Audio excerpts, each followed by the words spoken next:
तो movie start होते ही हमें ये दिखाया जाता है कि वकांडा का राजा टिचाला एक बहुत ही खतरनाक बीमारी से सफर कर रहा है, एक ऐसी बीमारी से जिस बीमारी का इलाज वकांडा के पास भी नहीं है। और इसीलिए टिचाला को बचाने के लिए शोरी अपनी लैब के अंदर कई तरह के टेस्ट कर रही होती है ताकि वो किसी तरह से हार्ट शेप भाप को आर्टिफिशियली क्रिएट कर सके और उसे पिलाकर टिचाला की जान बचा सके। क्योंकि अगर आपको याद हो तो ब्लैक पैंथर की फर्स्ट मूवी के अंदर किलमॉन्गर ने सारे हार्ट शेप भाप को जलाकर राख कर दिया था, इसीलिए वकांडा के पास अभी एक भी हार्ट शेप भाप नहीं है। यहाँ पर शोरी बहुत कोशिश करती है लेकिन वो तब भी आर्टिफिशियली उस भाप को नहीं बना पाती। यहीं पर शोरी अपने आर्टिफिशियल एआई से टिचाला के बारे में पूछ रही होती है, जिस पर शोरी का एआई शोरी को बताता है कि टिचाला की हालत बहुत नाजुक है और उसका हार्ट रेट लगातार नीचे गिरता जा रहा है। और फिर इसके बाद ही शोरी के पास उसकी मदर रमोंडा आती है और वो वहाँ कर शोरी से कहती है, अब रुक जाओ शोरी, ये सब करने का कोई फायदा नहीं है। टिचाला अपने पूर्वजों के पास जा चुका है, यानी कि टिचाला मर चुका है। ये खबर सुनते ही शोरी और उसकी मदर दोनों रोने लगते हैं। फिर इसके आगे टिचाला का फ्यूनरल किया जाता है जहाँ पर सारे वकांडन्स अपने सम्राट टिचाला को श्रद्धांजलि देते हैं। फिर इसके बाद 1 साल बीत जाते हैं और वकांडा 1 साल तक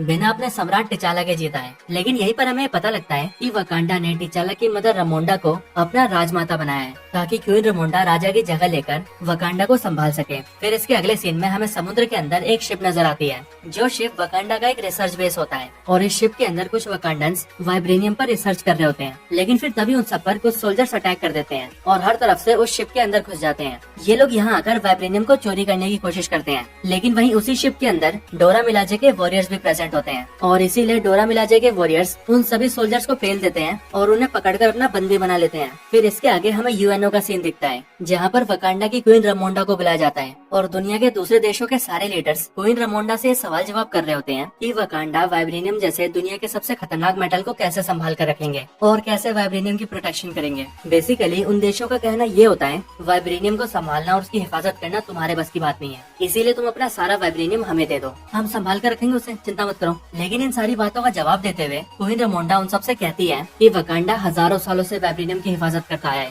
और आगे भी करता रहेगा। और रही बात वाइब्रेनियम को तुम्हें सौंपने की, तो अगर हमने वाइब्रेनियम तुम्हारे हाथ में दे दिया तो तुम उससे खतरनाक हथियार ही बनाओगे और दुनिया को बर्बाद करके ही छोड़ दोगे। और फिर ये सब बोलने के बाद क्वीन रमोंडा वहाँ पर उन सारे पकड़े हुए सोल्जर्स को भी पेश करती है जो सोल्जर्स वाइब्रेनियम चुराने आए थे। और फिर क्वीन रमोंडा बोलती है कि हम जानते हैं कि तुम सब क्या सोच रहे हो, तुम सब यही सोच रहे हो कि अब वकांडा का राजा मर चुका है, इसीलिए उनकी रक्षा करने के लिए कोई भी ब्लैक पैंथर नहीं है और अब यही अच्छा वक्त है वाइब्रेनियम चुराने का। लेकिन इस गलतफहमी में बिल्कुल मत रहना, वकांडा ने बेशक से उसका राजा खो दिया हो, लेकिन वकांडा के योद्धा आज भी वकांडा की हिफाजत करना जानते हैं। ये बोलने के बाद क्वीन रमोंडा पूरी दुनिया को ये वार्निंग देती है कि अगर इसके आगे किसी ने भी वकांडा या उसके वाइब्रेनियम पर नजर डाला तो फिर उसका अंजाम बिल्कुल भी ठीक नहीं होगा। इसके आगे हमें फिर से ओशन का सीन दिखाया जाता है जहाँ पर हम कुछ सोल्जर्स और अमेरिकन ऑफिसर्स को देखते हैं, जो ऑफिसर्स बेसिकली सीआईए और एफबीआई के ऑफिसर्स होते हैं। ये सभी समुद्र के अंदर वाइब्रेनियम की तलाश कर रहे होते हैं और इनके पास एक मशीन भी होती है जो मशीन वाइब्रेनियम को डिटेक्ट कर सकती है और इसी मशीन की मदद से इन्हें पानी के नीचे एक जगह पर वाइब्रेनियम का पता लगता है। उस वाइब्रेनियम को देखने के लिए 2 ऑफिसर्स पानी के नीचे जाते हैं, लेकिन इसके कुछ देर बाद ही उन सभी पर हमला हो जाता है और हमें पता लगता है कि वो हमला करने वाले और कोई नहीं बल्कि टालोकान के सोल्जर्स होते हैं,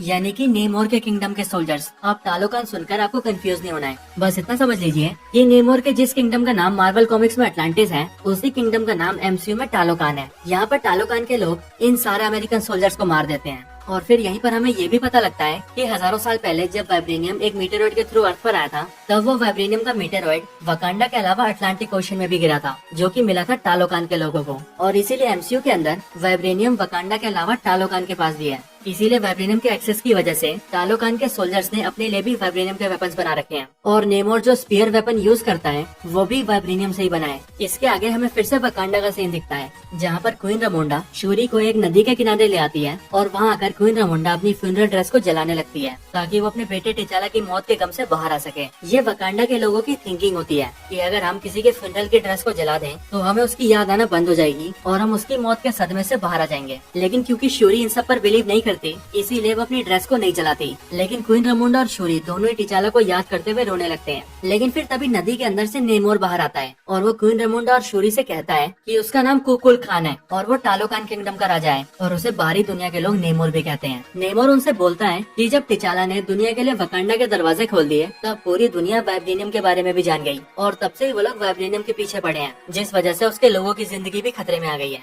और ऐसा इसीलिए क्योंकि नेमोर को ये लगता है कि जिस तरह से वकांडा की सच्चाई जानते ही लोग वकांडा के पीछे पड़ गए हैं, वैसे ही जब दुनिया को टालोकान के बारे में पता लगेगा तब वो लोग टालोकान्स का जीना भी मुश्किल कर देंगे। और फिर इसके आगे नेमोर क्वीन रमोंडा को बताता है कि अमेरिकन के पास एक ऐसी मशीन है जो कि वाइब्रेनियम को डिटेक्ट कर सकती है और उस मशीन को अमेरिका के एक होशियार साइंटिस्ट ने बनाया है। आगे नेमोर क्वीन रमोंडा से कहता है कि वकांडा को टालोकान के साथ मिल जाना चाहिए और उन दोनों किंगडम्स को साथ मिलकर पूरी दुनिया पर अटैक करके उन सभी को मार देना चाहिए, ताकि इससे पहले कि दुनिया वाले टालोकान और वकांडा को खत्म करें, टालोकान और वकांडा ही मिलकर दुनिया को खत्म कर देगा, जिसके बाद वो लोग शांति से अपनी लाइफ जी सकेंगे। लेकिन क्वीन रमोंडा नेमोर के इस ऑफर को मना कर देती है और ऐसा इसीलिए क्योंकि वकांडा सिर्फ शांति चाहता है। ना सुनते ही नेमोर क्वीन रमोंडा से कहता है कि अगर वकांडा को टालोकान के साथ नहीं मिलना तो कोई बात नहीं, लेकिन वकांडा को उस अमेरिकन साइंटिस्ट को नेमोर को सौंपना होगा जिस साइंटिस्ट ने वाइब्रेनियम डिटेक्ट करने की मशीन बनाई है, ताकि नेमोर उस साइंटिस्ट को मार दे, जिससे कि वो अमेरिकी वाइब्रेनियम को खोजते हुए उनके किंगडम में न आए। नेमोर उन्हें 1 हफ्ते का टाइम देता है और क्वीन रमोंडा से कहता है कि वो 1 हफ्ते बाद दोबारा आएगा और वो भी अपनी पूरी आर्मी के साथ। और अगर तब तक वकांडा ने उस साइंटिस्ट को हमें सौंप दिया तब तो हम समझेंगे कि वकांडा हमारा दोस्त है, लेकिन अगर वकांडा ने ऐसा नहीं किया तो हम पूरी दुनिया के साथ साथ वकांडा को भी डिस्ट्रॉय कर देंगे। और फिर ये बोलकर नेमोर वहाँ से चला जाता है।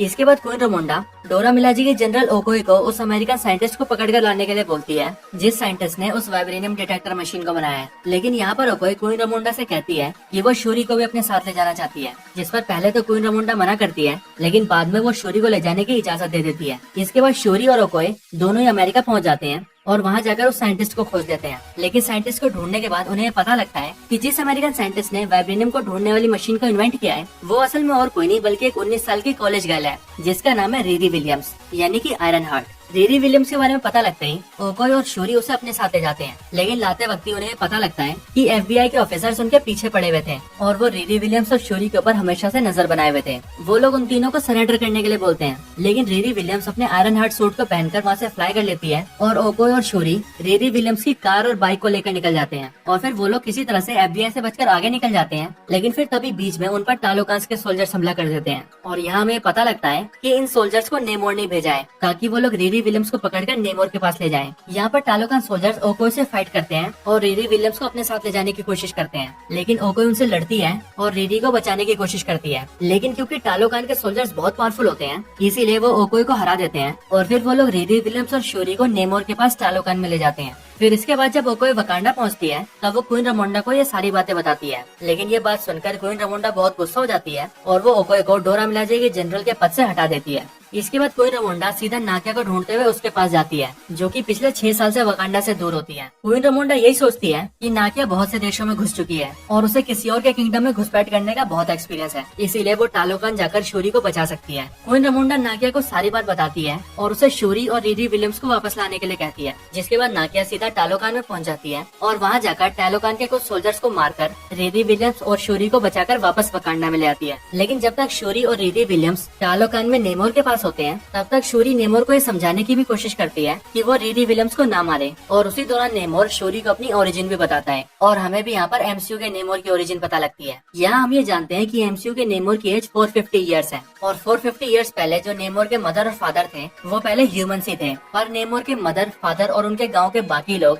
बीमारी और भुखमरी से एक एक करके मारे जा रहे थे, जिसके बाद इनके गाँव के सारे लोग अपने गॉड से प्रे करते हैं और फिर उनके गॉड उनके सपने में आकर उन्हें एक फूल के बारे में बताते हैं जो फूल बिल्कुल ही हर्ट शेप हर्ट की तरह होता है। इस बारे में पता लगता है नेमोर के मदर फादर के गांव के लोग पानी के अंदर से उस फूल को हासिल कर लेते हैं और फिर उसके अंदर से उसके रस को निकालकर वो सभी लोग उसे पी लेते हैं, लेकिन फिर उसे पीते ही उन सबकी फिजियोलॉजी चेंज हो जाती है और उनका कलर पूरी तरह से ब्लू हो जाता है और इसके साथ ही इनकी पावर भी बहुत ज्यादा बढ़ जाती है। लेकिन फिर ये लोग लैंड पर सर्वाइव नहीं कर पाते और इन्हें सर्वाइव करने के लिए पानी के अंदर जाना पड़ता है और इस टाइम पर ही नेमोर अपनी मदर के पेट में होता है, जिसके कुछ टाइम बाद नेमोर का भी जन्म होता है। और क्योंकि जब नेमोर अपनी मदर के पेट में था उसकी मदर ने उसी टाइम पर उस हब को कंज्यूम किया था, इसीलिए उस हब की पावर्स नेमोर को भी मिलती है। और नेमोर जब पैदा होता है तब पैदा होने के साथ ही नेमोर की फिजियोलॉजी कुछ ऐसी होती है कि वो पानी के अंदर और पानी के बाहर दोनों जगह सर्वाइव कर सकता है। इसके साथ ही नेमोर के पैरों में विंग्स भी होते हैं और उसके दोनों कान भी बिल्कुल नुकीले होते हैं। लेकिन फिर जब नेमोर थोड़ा सा बड़ा होता है तब नेमोर की मदर की मौत होने वाली होती है और मौत से पहले नेमोर की मदर की सिर्फ यही इच्छा होती है कि वो अपनी पहले की दुनिया को देख सके और जब उनकी मौत हो तब उन्हें उनके गाँव में दफनाया जाए। अपनी मदर की आखिरी इच्छा को पूरा करने के लिए नेमोर अपनी मदर की डेड बॉडी को लेकर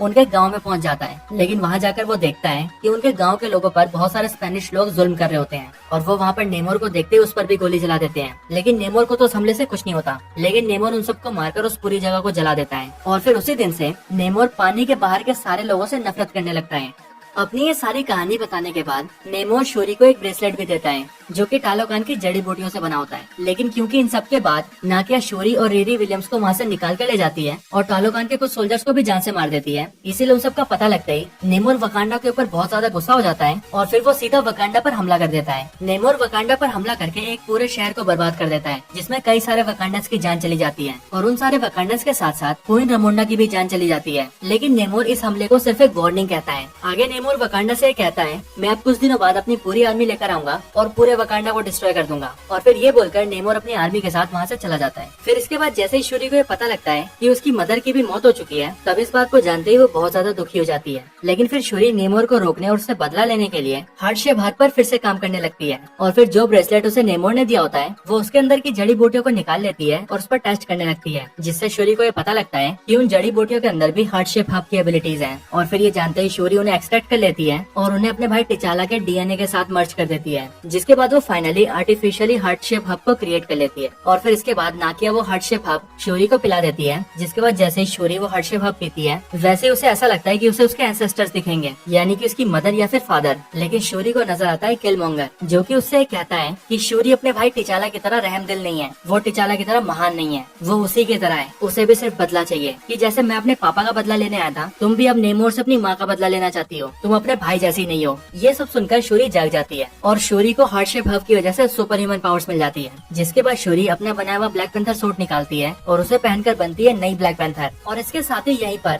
शोरी के लैब में रिरी विलियम्स अपने लिए अपना भी एक आयरन हार्ट सूट बना लेती है, जो कि काफी एडवांस होता है। और शोरी और रिरी विलियम्स ने ये पहले से ही पता लगा लिया होता है कि नेमोर की कमजोरी हीट है और इसीलिए अगर उसे हीट वाली जगह पर रखा जाए या फिर उसे पानी से काफी देर तक दूर रखा जाए तो वो कमजोर पड़ सकता है। इन सारी तैयारियों के बाद शोरी अपनी वकांडन आर्मी को तैयार करती है और फिर सीधा वो लोग नेमोर के किंगडम पर हमला कर देते हैं। इसके बाद यहाँ पर टालोकांस और वकांडस के बीच बहुत खतरनाक फाइट शुरू हो जाती है और शोरी अपने ब्लैक पैंथर कॉस्ट्यूम में आकर नेमोर को अपने एक शिप पे ले आती है, जिसके अंदर उसने बहुत बड़े बड़े हीटर्स लगा रखे होते हैं और उनसे बहुत सारी हीट निकल रही होती है। इतनी हीट की वजह से नेमोर कमजोर तो पड़ता है, लेकिन क्योंकि उसके हाथ में उसका वाइब्रेनियम स्पीयर होता है, इसीलिए वो उससे उस पूरे शिप को डिस्ट्रॉय कर देता है, जिसके बाद वो शिप नीचे गिरने वाला होता है। लेकिन शोरी किसी तरह से उस शिप को उड़ाकर एक रेगिस्तान के पास ले जाती है ताकि वो नेमोर को पानी से दूर रख सके। फिर इसके बाद उस रेगिस्तान में आकर शोरी और नेमोर के बीच बहुत ही खतरनाक फाइट होती है और इस फाइट में नेमोर अपना वाइब्रेनियम स्पीयर शोरी के पेट के आर पार कर देता है, जिससे शोरी बहुत ज्यादा इंजर्ड हो जाती है और फिर नेमोर सीधा पानी की तरफ जा रहा होता है ताकि उसे उसकी ताकत वापस मिल सके। लेकिन उसके पानी तक पहुंचने से पहले ही शोरी अपने टूटे हुए शिप को ब्लास्ट कर देती है, जिससे निकलने वाली आग से नेमोर बहुत ज्यादा वीक हो जाता है। और फिर शोरी नेमोर के वाइब्रेनियम वेपन को उठाकर उसी के ऊपर एम कर देती है और नेमोर से कहती है कि या तो तुम इस जंग में हार मानो या फिर मैं तुम्हारी जान ले लूंगी। और तुम्हें हार मानना ही होगा, क्योंकि अगर तुमने जंग नहीं रोकी तो दूसरों के साथ साथ तुम्हारे लोग भी मारे जाएंगे। नेमोर शोरी की बात समझ जाता है और इसीलिए वो शोरी के सामने हार मान जाता है। इसके बाद शोरी और नेमोर दोनों एक साथ मिल जाते हैं और अपने लोगों के पास जाकर जंग को खत्म कर देते हैं, जिसके बाद टालोकान और वकांडा एक दूसरे का दोस्त बन जाता है। इसके बाद सब कुछ ठीक हो जाता है और टालोकांस और वकांडस अपने अपने किंगडम में वापस खुशी से रहने लगते हैं। लेकिन अब क्योंकि हम सभी जानते हैं कि वकांडा के अंदर ये नियम है कि किसी भी पर्सन को राजा बनने से पहले अपने आप को साबित करना पड़ता है और एक कल्चरल सेरेमनी के दौरान उसे बिना किसी हार्डशिप हब के अपने आप को सर्वशक्तिमान साबित करना होता है। और क्योंकि शोरी वकांडा की नई महारानी बनी है, इसीलिए उसे भी अपने आप को साबित करना होगा, वो भी अपने चैलेंजर को हराकर। लेकिन यही सेरेमनी में हम देखते हैं कि शोरी वहाँ से गायब होती है और वहाँ पर आता है अम्बाकू और यहीं पर हमें हिंट दिया जाता है कि अब से अम्बाकू ही वकांडा का नया राजा है। हालांकि ये बात बताई तो नहीं जाती, लेकिन मार्वल ने इस चीज को थोड़ा सा टीज जरूर किया है। इसके बाद हम शोरी को देखते हैं और हमें पता लगता है कि शोरी यहाँ से सीधा नकिया के पास गई है और नकिया के पास जाकर वो अपनी फनरल ड्रेस को जला देती है ताकि वो अपने भाई की मौत के गम से बाहर आ सके। और फिर यहीं पर ये मूवी एंड हो जाती है। अब इसके बाद मूवी का मिड क्रेडिट सीन स्टार्ट होता है, जो कि ठीक वहीं से स्टार्ट होता है जहाँ पर ये मूवी एंड हुई है। यहाँ पर हम शोरी को बैठे हुए देखते हैं, जिसके पास नाकिया आती है और वो शोरी से अपने बेटे को मिलवाती है और वो शोरी को बताती है कि वो उसका और टिचाला का बेटा है, जिसे उन दोनों ने सबसे छुपा कर रखा है। और इस बारे में टिचाला और नाकिया के अलावा सिर्फ क्वीन रमोंडा को ही पता है और अब क्वीन रमोंडा के बाद शोरी को। फिर यहाँ पर टिचाला और नाकिया का बेटा शोरी को अपना नाम बताता है और वो शोरी से कहता है कि वो सम्राट टिचाला का बेटा है और उसका नाम है टिचाला। और फिर इसके बाद ही ये मूवी एंड हो जाती है। तो बस यही black panther Wakanda forever movie की कंप्लीट स्टोरी थी। आपको ये वीडियो और ये स्टोरी कैसी लगी मुझे कमेंट्स में जरूर बताएं, और अगर आपका कोई और रिकमेंडेशन हो तो वो भी जरूर बताएं। इसके अलावा अगर आप लोग ब्लैक पैंथर से जुड़ी और भी कई कमाल की वीडियोस देखना चाहते हैं तो हमने ब्लैक पैंथर के टॉपिक पर कई कमाल की वीडियोस बना रखी हैं, जिन्हें आप हमारे चैनल में जाकर या फिर डिस्क्रिप्शन में दिए लिंक को यूज करके भी देख सकते हैं। तो बस आज की इस वीडियो में इतना ही। इस वीडियो को यहीं पर एंड करते हैं। ये वीडियो अच्छी लगी हो तो इसे लाइक जरूर करें, चैनल को सब्सक्राइब नहीं किया तो अभी कभी सब्सक्राइब करें। मैं आपसे मिलता हूँ ऐसे किसी और बेहतरीन वीडियो में, तब तक के लिए गुड बाय।